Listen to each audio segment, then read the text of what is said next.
रुको, ये अभी सही समय नहीं है। हम पांचों बहनें तुम्हारे इस पवित्र यंग शरीर को संभाल नहीं सकते। तुम्हें पहले कोई पवित्र शरीर वाला ढूंढना पड़ेगा। तुम्हें उसे संभालना जरूरी है और अपने अंदर की शक्ति को निकालने के बाद तुम हम 5 बहनों के साथ रह सकते हो, समझ गए? हद है यार, 5 खूबसूरत कन्याओं के होने के बाद भी मैं अगर उन्हें छू नहीं सकता तो इस जिंदगी का आखिर मतलब ही क्या है? मर जाता हूँ। ओए नौटंकी, अब रो मत। मैंने पहले ही तुम्हारे लिए एक पवित्र शरीर वाली लड़की को ढूंढ लिया है।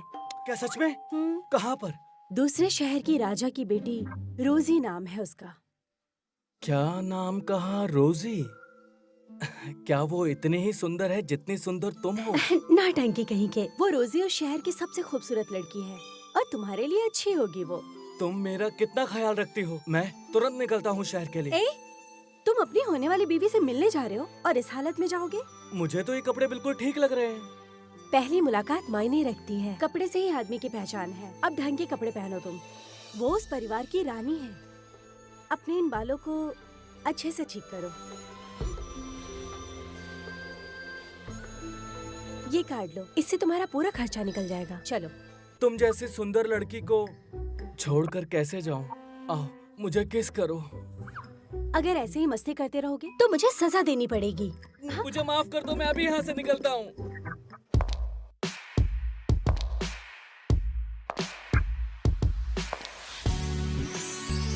चलो वहाँ जाते हैं। ठीक है। वो देखो कितनी खूबसूरत लड़की है, पर कैसी लाचार है ना? इतनी खूबसूरत होने के बावजूद भी व्हील चेयर पे है। क्या फायदा ऐसी खूबसूरती का? ये क्या तमाशा लगा रखा है तुम लोगों ने? कोई बात नहीं, बोलने दो उन्हें जो भी बोलना है। मैम एक बार बस आप अपने पैरों पर खड़ी हो जाइए, फिर जो भी आपका मजाक उड़ाते हैं, नीचा दिखाते हैं, वो सब शॉक्ड हो जाएंगे। ओह, वो देखो, ये वही क्वार्टर फैमिली की इकलौती लड़की है। ओह, ये देखो, ये तो वही कार्टर फैमिली की इकलौती बेटी है ना? चलो चलते हैं यहाँ से। अरे सूजी, आखिर रोक क्यों रही हो मुझे? शांत हो जाओ। मैं तो बस अपनी एक पुरानी दोस्त को हेलो कर रही हूँ। हमारी कभी दोस्ती नहीं थी। मिस रोजी, तुम्हें क्या लगता है तुम्हारे परिवार को तुम पे गर्व है? तुम्हें अभी भी लगता है दुनिया बस तुम्हारे आसपास घूमती है? ऐसा नहीं है। तुम बस एक व्हील चेयर पे बंधी जोकर की तरह हो, जिसपे सब लोग तरस खाते हैं।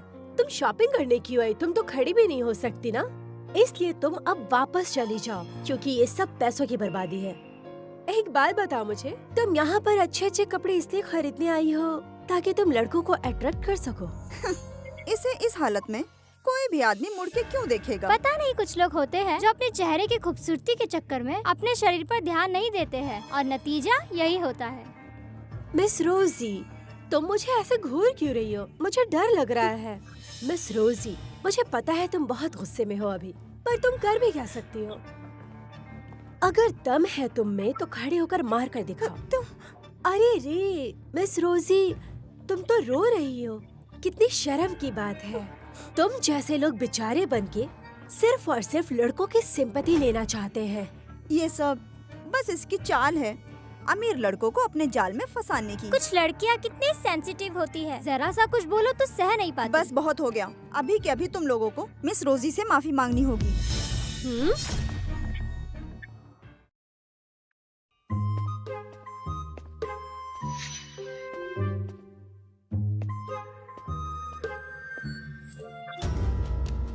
तुम्हारे बॉस ने मुझे अभी तक कुछ नहीं बोला, तो तुम्हारी इतनी हिम्मत कैसे हुई मुझसे बात करने की? सूजी, तुमने हाथ क्यों उठाया? मैंने इसलिए हाथ उठाया ताकि मैं सिखा सकूं कि हद में कैसे रहा जा सकता है। सूजी, मैं तुम्हें छोड़ूंगी नहीं। रोजी, ये तुम बोल रही हो? तुम ये कह भी कैसे सकती हो? Miss Rosie.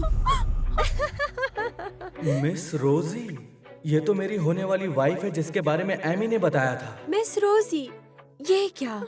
देखो अपने आप को, तुम तो सीधे तरीके से बैठ भी नहीं सकती। तुम जैसे अपाहिज लोग बाहर क्यों निकलते हैं?